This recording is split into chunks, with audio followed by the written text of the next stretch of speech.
கூட்டணி பேச்சுவார்த்தை காங்கிரஸ் திமுக இடையான கூட்டணி பேச்சுவார்த்தை சுமூகமாக இல்லை என்பது மட்டும் உண்மை. கிட்டத்தட்ட 3 மாசமா காங்கிரஸ் திமுகவை ரொம்ப நோக்கடிச்சு பார்த்துருச்சு. இந்த ஒரு கூட்டணி கட்சிங்கிறத தாண்டி என்னமோ அவங்க நினைச்சாதான் இந்த 2026 சட்டமன்ற தேர்தலில் திமுக ஜெயிக்க முடியும், பார்ப்போம், நீங்கள் வாங்க எலெக்ஷன் டைமில் என்ன செய்வீங்க பார்ப்போம் அப்படிங்கிற மாதிரி ஒரு ரொம்ப போட்டு பார்த்தாங்கன்னு வச்சுக்கங்களேன். அப்படி தான் சொல்லணும், போட்டு பார்த்தாங்க. குறிப்பாக பார்த்தீங்கன்னா ராகுலுடைய கன்சென்ட்டில் தான் மாணிக் தாக்கூராக இருக்கட்டும், பிரவீன் சக்கரவர்த்தியாக இருக்கட்டும், அவங்க எல்லாமே தொடர்ந்து ட்விட்டு போடுறது, விமர்சனம் பண்ணுறது, பேட்டி கொடுக்கறது அப்படிங்கிறது தொடர்ந்து இருந்தது. இது சம்மந்தமாக திமுக புகார் சொல்லியும் அவங்க கண்டுக்கலை.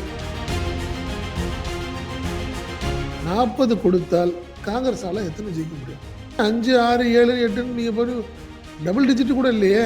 கடந்த முறை 25 நியாயமானது, இந்த முறை 20 தான் நியாயமானது என்னை பொறுத்தவரை. கட்சி அந்த அளவுக்கு தான் வளர்ந்துருக்குன்ற நான். திமுக தரப்பும் அதுதான் பேச்சு. உங்களுக்கு கேட்டு அவ்வளோதாங்க. நீங்கள் சும்மா நாங்கள் தேசிய கட்சிங்கிறதுக்காக 40 சீட்டு வாங்கி போகிறவர்களுக்கெல்லாம் சீட்டை கொடுத்துட்டு போகிறதுக்கெல்லாம் என்னங்க இருக்கு? தோத்தா யார் பதில் சொல்கிறது? கேசி வேணுகோபால் வந்துட்டு போனதை அஃபிஷியலாக சொல்லலை. ரோசமான காங்கிரஸ் என்ன பண்ணியிருக்கணும்னா வெளியே வந்திருக்கணுமா இல்லையா? அப்போ ஒரு பயம் இருக்குல்ல உங்களுக்கு. நான் அப்படி தான் சொல்கிறேன் நான். நீங்கள் நேற்று வரைக்கும் பேசிகிட்டு இருந்தீங்க, இஷ்டத்துக்கு பேசிகிட்டு இருந்தார். மாணிக் தாக்கூர் இஷ்டத்துக்கு பேசிகிட்டு இருந்தார், பிரவீன் சக்கரவர்த்தி பேசிகிட்டு இருந்தார், திமுக கேட்டுட்டு இருந்துச்சு. எவ்வளவோ சொல்லி பார்த்துச்சு, கேட்டீங்களான்னு கேட்குறான். ஒரு ஸ்மூத்தான சூழ்நிலையை கெடுத்தது யாருன்றான். கெடுத்தது யார்? காங்கிரஸ் தானே? திமுகவா? இல்லையே. ஒன்று நடவடிக்கை எடுங்க, இல்லையா கொடுக்குறத வாங்கிக்கோங்க அப்படிங்கிற ஒரு சூழ்நிலையாக தான் நான் பார்க்குறேன். ஒரு சுமூகமான சூழ்நிலை இல்லை. 1ஆம் தேதிக்குள்ளே என்னை பொறுத்தவரை கூட்டணி யாருக்கு எவ்வளோ சீட்டுங்கிறத ஃபைனல் பண்ணிவிடுவாங்க. 25 வாங்கிக்கினா போ, 35, 40, 41 கேட்டிங்கன்னா உங்களுக்கே இருக்கவே இருக்குது. பனையூர் அங்கே போயிட வேண்டியதான். அதில் ஒன்றும் மாற்றம் இல்லைங்கிறத திமுக தெளிவாக சொல்லிடுச்சு. கேசி வேணுகோபாலிடம் சொல்லியாச்சு, ராகுல் காந்திட்டையும் சொல்லியாச்சு. நான் அப்படி தான் சொல்கிறேன். ராகுல் காந்திட்டையும் ஏற்கனவே சொல்லிட்டாங்க. கனிமொழி போய் பார்க்கும்போது ஒன்றும் நீங்கள் வாங்க என்ன வேணாலும் பேசிக்கலான்னு சொல்லி கூப்பிட்டுருப்பாங்கன்னு நினைக்கிறீங்களா? நீங்கள் வாங்க, நீங்கள் வர சொல்லுங்கள், ஈஸியாக பேசி நாளைக்கு சாயங்காலமே முடிச்சிடலான்னு சொல்லியிருந்தா அன்றைக்கே காங்கிரஸ் முடிச்சிருக்கலாம். அப்போ தெளிவாக இருந்துச்சு. அப்போ திமுக நீங்கள் என்ன வேணாலும் பேசிக்கிட்டோம், விமர்சனம் பண்ணிக்கலாம், அதிகாரத்தில் பங்கு கிடையாது, ஆட்சியில் பங்கு கிடையாது, சீட்டு இவ்வளோதான் அப்படின்னு ஏற்கனவே சொல்லியாச்சு. தெரிஞ்சும் ராகுல் தட்டி விட்டுட்டு இருந்தாரு. யார? மாணிக் தாக்கூரை.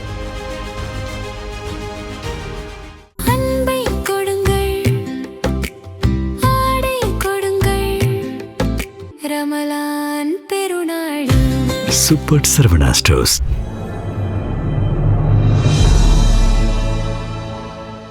தமிழ் நியூஸ் நேர்களுக்கு அன்பு. இன்றைய நேர்காணலில் நம்மோடு இருந்திருப்பவர் தமிழ் நியூஸ் ஆசிரியர் மற்றும் பத்திரிகையாளர் திரு செந்தில் சார். சார் வணக்கம். வணக்கம். வணக்கம் சார். திமுக காங்கிரஸ் கூட்டணி இடையே அந்த சீட் ஷேரிங்கான அந்த நெகோசியேஷன் என்பது இப்போ வரைக்கும் இழுபறி ஆகி கொண்டே இருக்கிறது.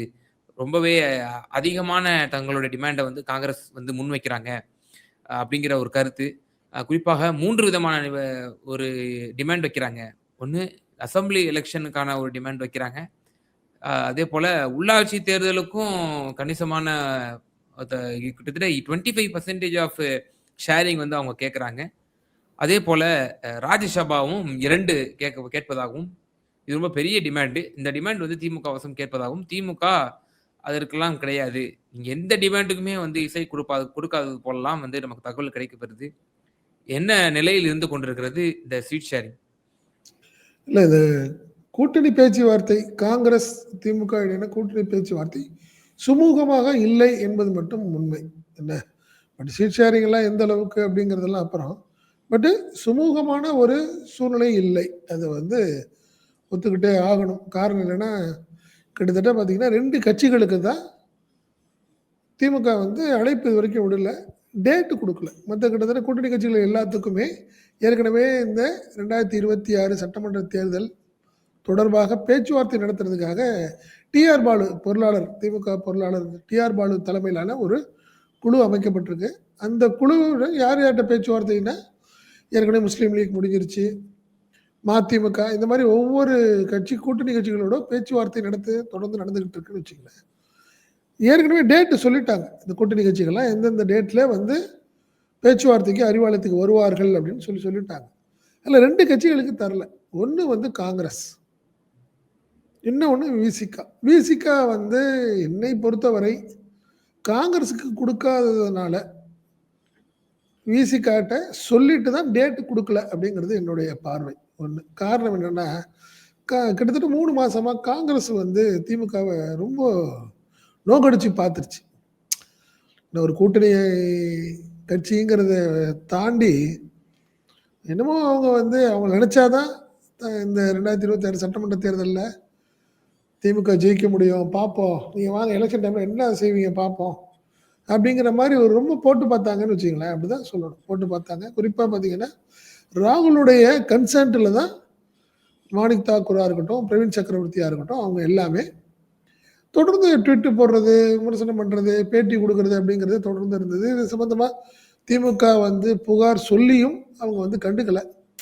ஓரளவுக்கு மேலே இந்த சூழ்நிலை வேறு மாதிரி போயிட்டு இருந்தால் சரியாக இருக்காது. காரணம்னா திமுகவில் உள்ள நிர்வாகிகள் எல்லாம் பேச ஆரம்பித்தாங்கன்னா அப்புறம் கூட்டணிக்கான ஒரு அர்த்தமே இல்லாமல் போயிடும்ல. ஸோ அதனால தான் திமுக என்ன சொல்லிடுச்சு, இல்லை அவங்க மேலே 2 பேர் மேலே நடவடிக்கை எடுத்தால்தான் பேச்சுவார்த்தைன்னு ஒரு ஃபுல் ஸ்டாப் வச்சாங்க. அதுக்கப்புறம் தான் அவங்க என்ன பண்ணிடுச்சு, காங்கிரஸ் மேலிடம் கூப்பிட்டு மாணிக் தாக்கூர் இப்போ சத்தமே இல்லை, பிரவீன் சக்கரவர்த்தியும் பேசலை, 2 பேருமே இப்போ பேசுறது இல்லை, ட்விட் போடுறது இல்லை. அப்போ என்ன அர்த்தம் அது? அப்போ ராகுல் காந்தியுடைய கன்சென்ட்டில் தான் அவங்க 2 பேரும் இந்த மாதிரி பண்ணிட்டு இருந்ததுங்கிறது இப்போ வெட்ட வெளிச்சமாக தெரியுது. ஸோ அந்த வருத்தம் தான் இப்போ திமுக தலைமைக்கு. என்னன்னா, நீ எதாவது நேரடியாக பேசலாம். டெல்லியில் எல்லாமே இருக்கிறாங்க, கனிமொழியாக இருக்கிறாங்க, எல்லாமே இருக்கிறீங்க, டிஆர் பாலுவாக இருக்காரு, ராஜா இருக்காங்க, யார் வேணாலும் கூப்பிட்டு எதனாலும் பேசியிருக்கலாம், சொல்லியிருக்கலாம்.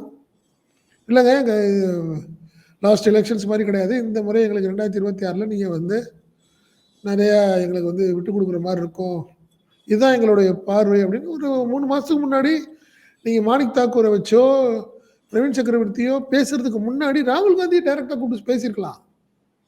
இல்லை சார் இது சரியாக இருக்காது, இது மாதிரி பண்ணி கொடுக்க சொல்லுங்கள், நீங்கள் ஸ்டாலின்கிட்ட சொல்லுங்கன்னு கனிமொழிகிட்டே சொல்லி அனுப்பியிருக்கலாம். பட் எதுவுமே இல்லாமல் திடீர்னு அவங்களா ஒரு ட்விட்டு போடுறது இதெல்லாம் திமுக தலைமை ரசிக்கவில்லை. புரியுதுங்களா? சரி ரைட்டு, உங்களுக்கான டைம் முடிஞ்சிருச்சு, இப்போ திமுகக்கான டைம் ஆரம்பிச்சிருச்சு. கூட்டணி தொடரணும்னா திமுக தானே முடிவு பண்ணணும். என்ன இப்போ நீங்கள் தான் சொல்லிட்டீங்க, உங்களுக்கு எத்தனை சீட்டு, உங்களுக்கு இவ்வளோதான் சீட்டு அப்படிங்கிறத திமுக சொல்லிடுச்சு. இல்லை கூட கொடுக்கணும் நீங்கள் வர்றீங்க, பேச்சுவார்த்தை அன்அஃபிஷியலாக பண்ண திமுக தெளிவாக இருக்குது. பார்த்தீங்களா, நீங்கள் கேசி வேணுகோபால் வந்தார், அறிவாலயத்துக்கு அவர் அலோவ் பண்ணல, டேரெக்டாக வீட்டுக்கு வர சொன்னார் சிஎம், வீட்டில் பேசுனாங்கங்கிறது வெளியே சொல்கிற தகவல். திமுக என்ன அதிகாரப்பூர்வமாக கேசி வேணுகோபால் நீங்கள் கூட்டணி சம்பந்தமாக பேச்சுவார்த்தை நடத்துறதுக்காக நேற்று வந்தார் அப்படின்னு ஒரு சின்ன ஃபோட்டோ கூட வரல கேம். இப்போ கூட்டணி பேச்சுவார்த்தை சம்பந்தமான எல்லா வீடியோஸு ஃபோட்டோஸு எல்லாமே திமுக அஃபிஷியலாக கொடுக்குறாங்க எல்லாத்துக்கும், மீடியாவுக்கு. பட் கேசி வேணுகோபால் அன்னைக்கு வந்தவர் சிஎம்ஐ பார்த்தாரு, அவங்க வீட்டுக்கு போனார், டின்னர் சாப்பிட்டாங்க, எல்லாம் இருந்துட்டு போனது. பட் ஆனால் ஒரு வார்த்தை கூட அஃபிஷியலாக திமுக சொல்லலை. கேசி வேணுகோபால் இதுக்காக தான் வந்தார்னு சொல்லவே இல்லை. கேசி வேணுகோபாலும் இதை பற்றி பேச முடியாமல் போயிட்டாருன்னு வச்சுங்க, அது வேறு விஷயம். அதே மாதிரி ஜோடங்கர் நேற்று கனிமொழியை பார்த்தாரு, பேசினார். பட் அதில் என்ன பெரிய அன்பார்ச்சுனேட்டாக, கனிமொழி அவங்க வீட்டுக்கு போகிறப்போ பேசுகிறதுக்கு முன்னாடி ஒரு 1/2 hour அவரை கனிமொழி அவங்க வீட்டு வாசலே நிப்பாட்டிட்டாங்கன்னு சொல்கிறாங்க, வெஹிக்கிள்லே. காரணம், திடீர்னு ஒரு செல்வப்பிறந்தகை அவரை கூட்டிகிட்டு வந்துட்டார். செல்வப்பிறந்தகை மட்டும் ட்ரைவ் பண்ணுறாரு, ஜோடங்கர் உட்காந்துருக்காரு. திடீர்னு அவங்க படல கனிமொழி வீட்டுக்கு போனாங்கன்னா அவங்க சிஎம் உடைய கன்சர்ன் இல்லாமல் அவங்க பேசுவாங்க? திடீர்னு போய் நீங்கள் அன்அஃபிஷியலாக பேசுங்கன்னா, என்னதான் இருந்தாலும் அவங்க பிரதர் அவர்கிட்ட நீங்கள் கேட்காம அவங்க எப்படி அவங்க வீட்டுக்குள்ள அலோ பண்ணுவாங்க? ஒரு முட்டாள்தனமா இல்லையா காங்கிரஸ் பண்ண? ஒரு நேற்று ஒரு விளையாட்டுத்தனமாக பண்ணுறாங்களா இல்லை வேணுனே பண்ணுறாங்களான்னு தெரியல. அப்புறம் கனிமொழி என்ன பண்ணுறாங்க, சிடி காலனியில் அவங்கள நிப்பாட்டிட்டாங்க ஒரு 1/2 hour. 2 பேரும் அந்த வெஹிக்கிளோட உட்காந்துருக்கு. அப்புறம் சிஎம்கிட்ட அவங்க கனிமொழி பேசினதுக்கப்புறம் வந்து வர சொல்லு, என்னன்னு பேசிட்டு சொல்லு அப்படின்ட்டு இருக்காரு. அதுக்கப்புறம் வந்து சில விஷயங்கள் பேசியிருக்காங்க. அதாவதுங்க ஒரு விஷயம் நல்லா புரிஞ்சுக்கணும். திமுக தெளிவா இருக்கு. இவ்வளோ சீட்டு தான் உங்களால தர முடியும். எங்களுக்கால இவ்வளோ தான் தர முடியும் உங்களுக்குன்னு சொல்லிட்டாங்க. 2வது இந்த முறை ராஜ்யசபா உங்களுக்கு கிடையாது. ஓ! ராஜ்யசபா கிடையாதுன்னு சொல்ட்டாங்க. ஆமா. இந்த முறை கிடையாது. ஏன்னா எங்களுக்கு ஏற்கனவே 1 குடுக்குறோம். யாருக்கு? தேமுதிகவுக்கு குடுக்குறோம்னு சொல்லி நம்ம ம். அஷ்யூர் குடுத்துட்டோம். ம். நல்லா ஒண்ணு புரிஞ்சுக்கணும். சிதம்பரத்துக்கு தான் நம்ம திமுக பண்ணி குடுத்துச்சு. கடந்த முறை. சிதம்பரத்துக்கு இன்னும் டைம் இருக்கு. டேட் இருக்கு. இயர் இருக்கு. அது முடிஞ்சதுக்கு அப்புறம் தானே இன்னொன்னு தர முடியும். ம். அதானே உண்மை. 6 வருஷம் கழிச்சு திருப்பி மீண்டும் வரும்போது ஒண்ணு குடுக்கலாம். ராஜ்யசபா குடுக்கலாம். நீங்க முடிக்கிறதுக்கு முன்னாடியே 2 வருஷத்துக்கு முன்னாடியே நீங்க வந்து இன்னொரு சீட் எங்களுக்கு குடுங்கன்னா எப்படி ஒத்துக்க முடியும்? சட்டமன்ற தேர்தல் வரும்போதெல்லாம் குடுக்க முடியுமா? ம். ம். ராஜ்யசபா. அதுதான் திமுகவுடைய இன்னைக்கு விஷயம் என்ன? ஏங்க நீங்க ஏற்கனவே ஒரு ராஜ்யசபா கேட்டீங்க, குடுத்துட்டோம். ம். அந்த டெர்ம் முடிஞ்சதுக்கு அப்புறம் தானே உங்களுக்கு இன்னொரு சீட்டு தர முடியும். சார் ராஜ்யசபா குடுக்குறதே எதுக்கு அப்டின்னா, அசெம்பிளி செக்மென்ட்ல இருக்கக்கூடிய அந்த சீட்ஸ வந்து குறைக்கிறதுக்கு.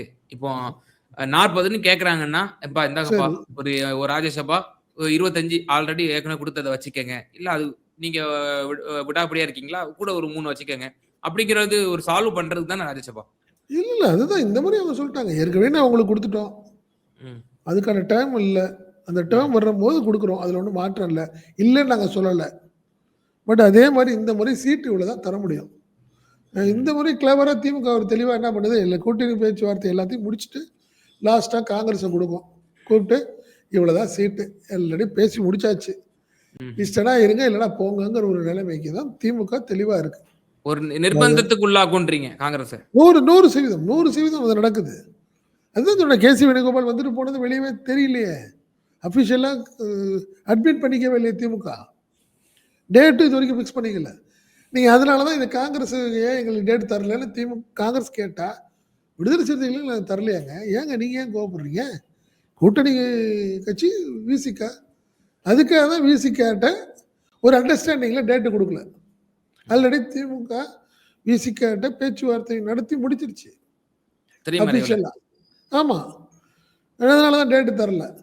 ஒருவேளை காங்கிரஸ் அத சாக்கா வச்சுக்கிட்டு ஏதாவது பேசுனதுனா, அவங்க தெளிவா சொல்லுவாங்க. இல்லையே அப்படி கிடையாது. உங்களுக்கு மட்டும் கிடையாது. விசிகாவுக்கும் தரலையே டேட்டு. அப்படின்னு சொல்லணுங்கிறதுக்காக தான் கிளவரா பண்றாரு. சிஎம் வந்து ரொம்ப தெளிவா பண்றாரு. நேத்திக்கு உனக்கு ஒரு டேர்ம் நீ என்ன வேணாலும் பேசிக்கிட்டு இருந்த. நான் கேட்டுட்டு இருந்தேன். இப்ப எனக்கான டேர்ம் வந்துருச்சு. நான் வர்றப்ப தான் நான் எப்ப கூப்பிடுறப்ப தான் நீ வர முடியும். நான் குடுக்குற சீட் இஷ்டம்னா வாங்கிக்க, இல்லன்னா போ. ஏங்க ஒரு நெருக்கத்துல போறப்ப விஜயே ஏத்துக்க மாட்டாருங்க காங்கிரஸ. எப்படி ஏத்துக்குவாரு? ஒரு டைம் இருக்குல்ல கேம். அவங்க எல்லாம் ஃபிக்ஸ் பண்ணிட்டு இருக்கிறாங்க. டேட்டு தொகுதிக்கு இந்த தொகுதின்னு கேண்டிடேட் பண்ணிட்டு இருக்கிறாரு. விஜயுமே 234லயே அவர் கேண்டிடேட் ரெடி பண்ணிட்டு இருக்காரு. திடீர்னு நீங்க போய் இல்லைங்க திமுக சுத்தப்படாது. திமுக விரட்டி விட்டதுக்கப்புறம் நீங்க அங்க போனீங்கன்னா, பணியூருக்கு போனீங்கன்னா எப்படி இருக்கும்? சரியா இருக்குமா? அவர் எப்படி ஏத்துக்கிறாருன்னு தெரியலன்னு சொல்றேன் நானு. அதனால திமுக தெளிவா சில விஷயங்கள்ல முடிவெடுத்து பண்ணிட்டு இருக்கு.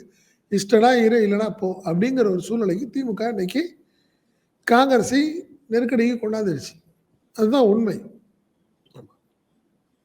வெளிப்படையாக நமக்கு தெரிய வந்தது, மாணிக்கம் தாகூருடைய ஸ்டேட்மெண்ட் வாயிலாக, அவர் 173 நின்னீங்க. 133 ஜெயிச்சீங்க. நாங்க கேட்கிறது நீங்க தோல்வி பெற்ற இடங்கள் அப்டின்னாங்க. ஆமா. இதுல 2 அர்த்தங்கள் இருக்கு. ஒரு அர்த்தம் பொருத்தமானது. 40 தொகுதி எங்களுக்கு வேணும். ஆமா. அப்படின்னு சொன்னது. அப்பட்டமா தெரிஞ்சுச்சு 40 தொகுதி கேட்கறாங்க அப்படின்ட்டு. 2016ல 10 வருஷத்துக்கு முன்னாடி என்ன குடுத்தாங்களோ அதே கேட்கறாங்க. 40 தொகுதி குடுக்குற அளவுக்கு திமுக கூட்டணியில இடம் இருக்கா அப்படிங்கிறது மிகப்பெரிய ஒரு $1,000,000 கொஸ்டின். அப்ப 40 தொகுதிங்கிறது ஊர்ஜிதமானது. இப்போ 40ல எவ்வளவு ஆல்ரெடி அந்த லிஸ்ட் எல்லாம் குடுத்துட்டாங்களா? அந்த எந்தெந்த தொகுதிங்கிற 40 விவரம் வந்து 41 தொகுதி லிஸ்ட்ட குடுத்துட்டாங்க. ஃபர்ஸ்ட் டைம் வந்தாங்கல்ல. ம். கிட்டத்தட்ட நவம்பர் லாஸ்ட்ல வந்தாங்கல்ல. ஜோடங்கர் தலைமையில. ம். அப்போ வந்து வரும்போது கூட ஒரு லிஸ்ட் குடுத்தாங்க. அத சிஎம் பார்த்துக்காரு. பார்த்துட்டு, "அதுக்கு என்னங்க டைம் இப்ப இருக்குதுங்க டைம். ஏன் இப்ப அவசரப்படுறீங்க?" அப்படின்னு சொன்னாரு. ம். அந்த டைம்லேருந்து அவங்க திமுக வந்து அப்போ வந்து திமுகல ஒரு கமிட்டியே போடல.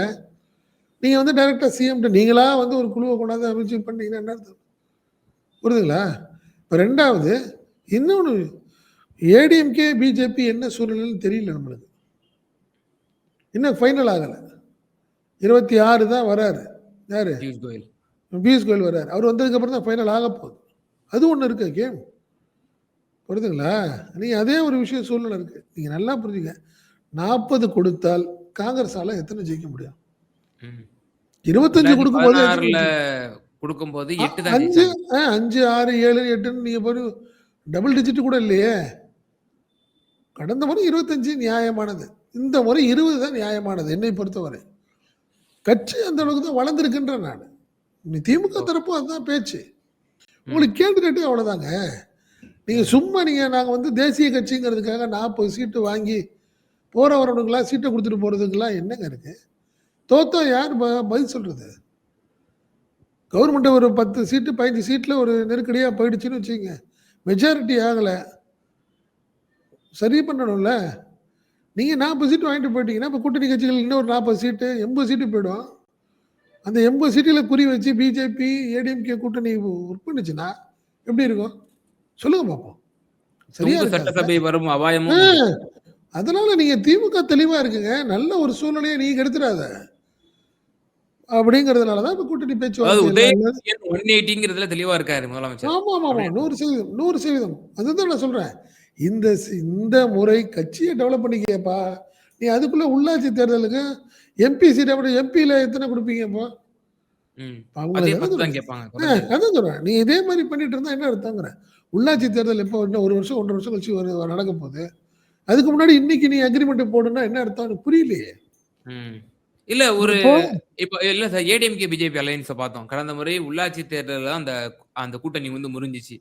அண்ணாமலை அவர்கள் வந்து 5% சீட்டு கேட்டாரு. எடப்பாடி அவர்கள் 2% தான் தருவேன்னாரு. அப்போ நாங்க உடைச்சுட்டு வரணும். எங்களுக்கு பலம் இருக்கு அப்படின்னு சொல்லி அவர் வந்து 5% வந்து வாங்கி காமிச்சாரு ஓட் ஷேர. அப்போ அந்த மாரி வந்துரக்கூடாது. காங்கிரஸ் வந்து கடந்த மாநில தேர்தல்கள்லயும் எப்படி சர்ச்சையாச்சோ, அதனால தான் வந்து ஐவர் குழுவ 3 மாசம் முன்னாடி அமைச்சாங்க. ஆமா. உள்ளாட்சி தேர்தலையும் ஏடிஎம்கே, பிஜேபி அலையன்ஸ் எப்படி முறிஞ்சுச்சோ, அவங்க தனியா இவங்க தனியா நின்றாங்களோ, அந்த மாரி ஆயிடக்கூடாதுன்னு சொல்லி தான் இப்பவே கேட்கறாங்க. அதுல என்ன தவறு இருக்கு? இப்ப மகாராஷ்டிரால கூட பார்த்தீங்களா? மகாராஷ்டிரால கூட லோக்கல் பாடி அகைன் எலக்ஷன்ல காங்கிரஸ் தனித்த போட்டுடுச்சு. இல்ல ஒரு விஷயம் தான். திமுக தெளிவா இருக்கு. காங்கிரஸ் எங்களுக்கு தேவையில்லன்னு. தைரியமா இருக்கு. கேசி வேணுகோபால் வந்துட்டு போனத அபிஷியலா சொல்லல. ரோசமான காங்கிரஸ் என்ன பண்ணிருக்கணும்? வெளியே வந்திருக்கணுமா இல்லையா? அப்ப ஒரு பயம் இருக்குல்ல உங்களுக்கு. நான் அப்படித்தான் சொல்றேன் நானு. நீங்க நேத்து வரைக்கும் பேசிட்டு இருந்தீங்கங்க. ம். இஷ்டத்துக்கு பேசிட்டு இருந்தாரு. மாணிக் தாக்கூர் இஷ்டத்துக்கு பேசிட்டு இருந்தாரு. பிரவீன் சக்கரவர்த்தி பேசிட்டு இருந்தாரு. திமுக கேட்டுட்டு இருந்துச்சு. ம். எவ்வளவோ சொல்லி பார்த்துச்சு. கேட்டீங்களான்னு கேட்கிறேன் நான். ஒரு ஸ்மூத்தான சூழ்நிலையை கெடுத்தது யாருன்றானா? கெடுத்தது யாரு? காங்கிரஸ் தானே? திமுகவா? இல்லையே. உங்களுக்கு எல்லா வகையிலையும் நேஷனல் வைடு இஷ்யூஸ் எல்லாத்துலயுமே உங்களுக்கு சப்போர்ட் பண்ணியிருக்கு. பார்லிமெண்ட்ல சப்போர்ட் பண்ணியிருக்கு. ராகுல் காந்தியை பேச விடலைன்னா திமுக வெளியே வந்து போராட்டம் பண்ணியிருக்கு. புரியுதுங்களா? அதனால நான் சொல்றேன், இந்த சுமூகமான சூழ்நிலையை கெடுத்தவர் மேல நடவடிக்கை எடுக்கல. உங்களுக்கு என்ன பிரச்சனைன்றேன் நான். ம். அதுல என்ன பிரச்சனை? ஏங்க எலெக்ஷன் இருக்கு தம்பி. இன்னும் ஒரு 3 மாசத்துல நடக்க போகுது. ஏன் தேவையில்லாத வேலை பண்ணிட்டு இருக்க? உனக்கு என்ன பிரச்சனை? அப்படின்னு கேட்கிற ராகுல் தானே கேட்டிருக்கணும். ம். ஆனா என்ன விமர்சனம் வைக்கப்படுதுன்னா, இந்த ராகுல் தான் தூண்டியே விட்டாரு அப்படின்ற தூண்டி மாரி விட்டாரு. தான். அதுதான் சொல்றேன். அப்ப நீங்க உங்களுக்கு நீங்க தேசிய லெவல்ல இருந்துகிட்டு 2% 3% வாக்குகள் வைத்திருக்கிற உங்களுக்கு எப்படின்னா, நீங்க மாணிக் தாக்கூர் சொல்ற மாதிரி 20% உள்ள திமுக எப்படி இருக்கும்? மாணிக் தாக்கூர் சொல்ற மாதிரி ஏத்துக்குவோம் நம்ம. 20% வை. உனக்கு 2% தானப்பா இருக்கு. 10 மடங்கு இல்ல அந்த கட்சிக்கு தமிழ்நாட்டுல. இப்ப அவங்க எப்படி இருப்பாங்க? அவங்க ரோஷத்தோட இருப்பாங்கல்ல. அப்ப நீங்க தயாராகிக்கணும். இதெல்லாம் நீங்க அசிங்கத்தெல்லாம் நீங்க எதிர்கொண்டு தான் ஆகணும். லாஸ்ட்டா தான் கூப்பிட்டு பேசுவாங்க. இருக்கிற சீட்டை வாங்கிட்டு தான் பொறுக்கிட்டு தான் போகணும். அப்படித்தான் சொல்லணும். திமுக கடைசியில் எப்படி நினைக்கும்? எல்லாம் முடிஞ்சதுக்கப்புறம் தூக்கி போடுறோம், பொறுக்கிட்டு போங்கிற சூழ்நிலையில தான் திமுக வச்சிருக்கு காங்கிரஸ். கடைசி நேரத்தில் அதான் நடக்க போகுது. அதனால தான் பதறாரு கேசி வேணுகோபாலும் ஜோடகரும் வந்து அசிங்கமா போயிடும் நம்மளுக்கு. இல்ல நீங்க ஆமா, சொல்றதெல்லாம் பார்க்கும்பொழுது, IUML seat sharing first day நடக்கும்போது, வாங்குன சீட்ட விட குறைச்சுக்கங்க அப்படின்ற மாரி சொன்னாங்க. அந்த செய்தி மத்த கட்சிகளுக்கு சொன்னாங்களோ இல்லையோ, காங்கிரஸுக்கு தான் சொன்ன மாரி நீங்க சொல்றது பார்த்தா புரியுது. 100% அதான் நான் சொன்னேன். நாங்களும் இறங்கிறோம். புதுசா ஆட்கள் வர்றாங்க. ம். இப்போ இன்னும் டிமாண்ட் ஒன்று இருக்காரு, இவர் இருக்காரு, ஓபிஎஸ் ஒரு முடிவு எடுக்க போறாரு. என்ன அடுத்தது ராமதாஸ் அப்படியே இருக்காரு. கடைசி நேரத்தில் அவரையும் அகாமடேட் பண்றதுக்கு திமுக விரும்புது. எப்படியாவது விசிகாவை சமாதானப்படுத்திடலான்னு ஒரு நம்பிக்கையில் இருக்கு. வேணான்னு சொல்லிட்டாருன்னா அப்புறம் அது வேற விஷயம். சொல்றேன் நான். ஒரு ஸ்ட்ராங்கான கதை 200+ கொண்டாடணும்னு நம்ம ஒரு சூழ்நிலையில் இருக்கோம். இனிமேல் பிஜேபி திரும்பியே பார்க்கக்கூடாது தமிழ்நாட்டில் அப்படிங்கிற ஒரு சூழ்நிலை நம்ம ஏற்படுத்தணும்னு திமுக ஒரு முடிவு பண்ணிட்டு இருக்கப்போ, நீங்க இடையில பிஜேபியோடைய ஸ்லீப்பர் செல் மாதிரி நடந்துக்கிட்டு நீங்க குழப்பத்தை ஏற்படுத்தினா என்ன அர்த்தம் அது? அதுதான் ஒன்று நடவடிக்கை எடுங்க, இல்லையா கொடுக்குறத வாங்கிக்கோங்க அப்படிங்கிற ஒரு சூழ்நிலையாக தான் நான் பார்க்குறேன். ஒரு சுமூகமான சூழ்நிலை இல்லை. 1ஆம் தேதிக்குள்ள என்னை பொறுத்தவரை கூட்டணி யாருக்கு எவ்வளோ சீட்டுங்கிறத ஃபைனல் பண்ணிடுவாங்க. அதில் மாற்று கருத்து கிடையாது. இன்னும் ஒரு 6 நாளில் என்ன புரியுதுங்களா? ஃபைனல் பண்ணிடுவாங்க. அதுதான் ஒரு முடிவான ஒரு சூழ்நிலையாக இருக்கும். அதனால தான் செல்வ பிறந்தகை பதறாரு. பார்த்தீங்கன்னா அவர் தான் காரை ஓட்டிட்டு வர்றாரு தலைவர். கூட்டிகிட்டு வர்றாரு இப்படி தான் பண்ணிட்டு இருக்காரு. காரணம்னா அவருக்காக ஜெயிக்கணும்ல. டிவிக்கே போனாலும் வெளியே போனாலும் அவருக்கு போயிரும்ல. அவருக்கு சிட்டி பெரும்புத்தூர்ல எம்எல்ஏ ஆகணும் அப்படின்ற மாதிரி சொன்னீங்க. அவருக்கான சூழ்நிலைகள் இருக்கு. ஸோ அதனால இது ஒரு 15 நாளைக்கு முன்னாடி நீங்கள் ஏறி எங்களை வந்து உமுழ்த்துட்டு அழைந்தீங்க. நாங்கள் சொல்லிட்டு இருக்கோம், பார்ப்போம் நீங்கள் என்ன செய்றீங்கன்னு பார்ப்போம் அப்படின்னு. திமுக காங்கிரஸை வேடிக்கை பார்க்கிறது, காங்கிரஸ் என்ன செய்யும் அப்படிங்கிறத நம்ம பார்க்கணும். அப்போ டிஎம்கே வசம் வைக்கக்கூடிய அந்த டிமாண்ட் வந்து நம்ம சொன்ன மாதிரி உள்ளாட்சி தேர்தல், ராஜ்யசபா, அப்புறம் 41 சீட்டுகள் கேட்குறாங்கன்ட்டு. அப்போ டிஎம்கே ஆஃபர் பண்றது வெறும் அந்த 25 சீட்ஸை மட்டும் வாங்கிக்கங்க.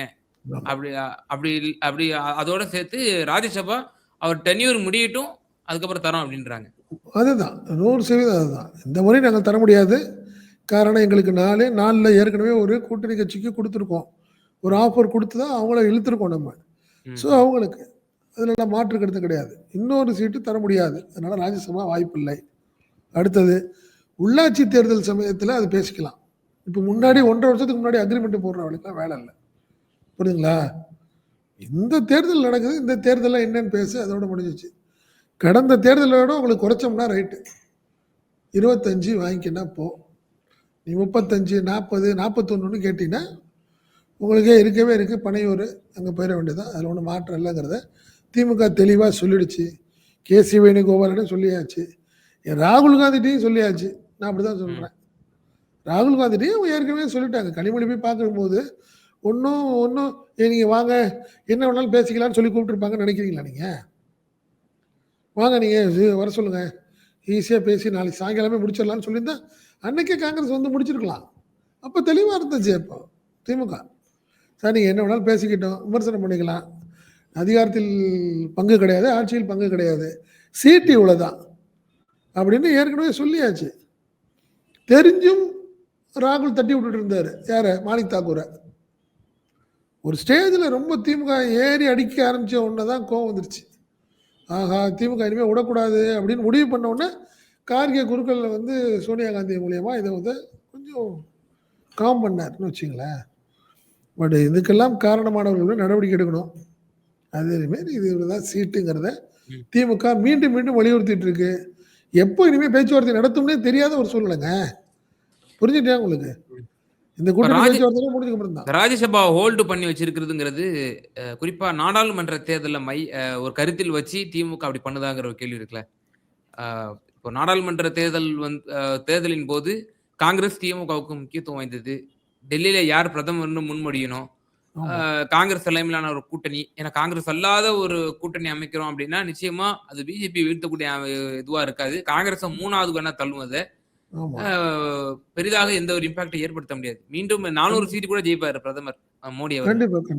அப்போ நாடாளுமன்ற தேர்தலில் காங்கிரஸ் நம்ம வசம் வச்சுக்கணும், இந்த மாதிரி பிரச்சனை பண்ணக்கூடாது, செக் வைக்கணுங்கிறதுக்காக முன்கூட்டியே பல வேலைகள் செய்தா அதுல ஒண்ணுதான் இந்த ராஜ்யசபா விவகாரமுமா? இல்லை, அதுதான் புரியல. இது அதாவது நான் என்ன சொல்கிறேன், ஸ்மூத்தான ஒரு சூழ்நிலை வேணும். 2029 வரைக்கும் நம்ம வந்து டிஎம்கேயோட இருந்தால் தான் நம்மளுக்கு வந்து அட்லீஸ்ட் மீண்டும் ஒரு 10 எம்பிகள் கிடைக்கும். கூட்டணி கட்சி 40க்கு 40ங்கிற ஒரு சூழ்நிலை வரும்போது காங்கிரஸ் கூட்டணி, இந்தியா கூட்டணி அப்படிங்கிறதுல ஒரு ஒரு மார்ஜினான ஒரு எம்பிஸ் கிடைப்பாங்க அப்படிங்கிற மாதிரி ம். இல்லாம, ம். இந்த சின்ன சின்ன விஷயத்துக்காக போட்டி போட்டு, ஒரு நல்ல கூட்டணிய கொலாப்ஸ் பண்ணி, ஒரு 3வது அணியை உருவாக்கக்கூடிய சூழ்நிலையை ராகுல் காந்தி தான் தள்ளுறாரு இப்போ. தெளிவா நேத்து ஒரு தனியார் தொலைக்காட்சி நிகழ்ச்சியில கலந்துக்கும்போது, ஒரு கேள்வி கேட்டாங்க. கேள்வி கேட்டதுக்கு ஒரு பதில் சொன்னாரு. சிஎம் என்ன சொன்னாரு? இப்ப இந்தியா என்னுடைய இங்க உயரம் தெரியும். இந்தியா கூட்டணிக்கு வந்து தலைமை தாங்கணும் நீங்க தான் சொல்லி உத்தவ் தாக்கரே சொல்லியிருக்காரு. இங்கே ம். கூட மணிசங்கர் மணிசங்கர் ஐயர் ஐயர் உட்கார்ந்துட்டு சொல்லியிருக்காரு இருக்காரு. சொல்லியிருக்காரு அப்படின்னு கேட்டப்போ அவர் தெளிவா சொல்லிட்டாரு. என்ன காரணம்? உங்கள நம்பி நான் வரமாட்டேங்கிறதா இது. ம். காங்கிரஸ் இப்படிப்பட்ட சூழ்நிலையில எப்படிங்க வர முடியும்? நல்லா இருக்குமா அது? ம். ஈவன் இதுக்கு மணிசங்கர் ஐயரே என்ன சொன்னாரு அந்த மீட்டிங்ல, இந்தியாவை ஒற்றுமையோடு இந்த செக்குலர் கண்ட்ரிய வந்து பாதுகாக்கணும் அப்டின்னா, அது மு.க. ஸ்டாலினாலயும், மம்தா பானர்ஜினாலயும், அகிலேஷ் யாதவாலயும் முடியும். தேஜஸ்வி யாதவ் தான் முடியும். ராகுலால வந்து முடியல அப்டின்ற மாரி அவரே அந்த இல்ல தொலைக்காட்சியில அதுதான் சொன்னேன். ஒரு சின்ன பேட்டி பிள்ளைத்தனமா தானே அவர் நடந்துக்கிறாரு. ராகுல் காந்தி வந்து நடந்துக்கிற முறைகள் கூட சீனியருக்கு யாரும் ஏத்துக்க முடியாதுங்கிறத தெளிவா அவங்க சொல்றாங்க. ராகுல் காந்தியுடைய நடவடிக்கைகள் சரியா இருக்காது. ஒரு வளர்ச்சி பாதை நோக்கி காங்கிரஸ் இல்ல அப்படிங்கிறது நல்லா தெளிவா தெரியுது. ஒரு சீசன் பாலிடிக்ஸ் மாரி இருக்கு. திடீர்னு நடத்துறாரு, அப்புறம் காணா போயிடுறாரு. இதுவரைக்கும் தமிழ்நாட்டுக்கு வரவே இல்ல. 40 சீட்டு கேட்குறீங்க, 50 சீட்டு கேட்குறீங்க. தமிழ்நாட்டுக்கு வரவே இல்லங்க. 4 1/2 வருஷத்துல. என்ன வந்துட்டீங்க? திரும்பி பிரச்சாரத்துக்கு வருவீங்களா? என்னத்த சொல்றதுன்னு புரியல. நிச்சயமா சார். திமுக, காங்கிரஸ் கூட்டணியிலேயே அண்மை காலமாக நடைபெற்றுக் கொண்டிருக்கக்கூடிய அந்த பேச்சுவார்த்தை எந்த நிலையில் இருந்து கொண்டிருக்கிறது? திமுக காங்கிரஸை லாக் செய்ய பார்க்கிறது. நிர்பந்தத்திற்கு உள்ளாக்க பார்க்கிறது. அ கடைசியில இந்த இவ்வளவுதான் வாங்கிட்டு நிக்கிற அளவுக்கு தான் வந்து காங்கிரஸ் நிர்பந்திக்கப்படும் என்ற ஒரு ராஜதந்திரத்தை திரு மு.க. ஸ்டாலின் அவர்கள் சரியான நேரத்தில் அவர் பயன்படுத்தியிருக்கிறார் என்ற விஷயத்த சொல்லியிருக்கீங்க. ரொம்ப நன்றி உங்களோட நேரத்த பயன்படுத்தி. நன்றி. அன்பை கொடுங்கள், ஆடை கொடுங்கள், ரமலான் பெருநாள். Super Saravana stores.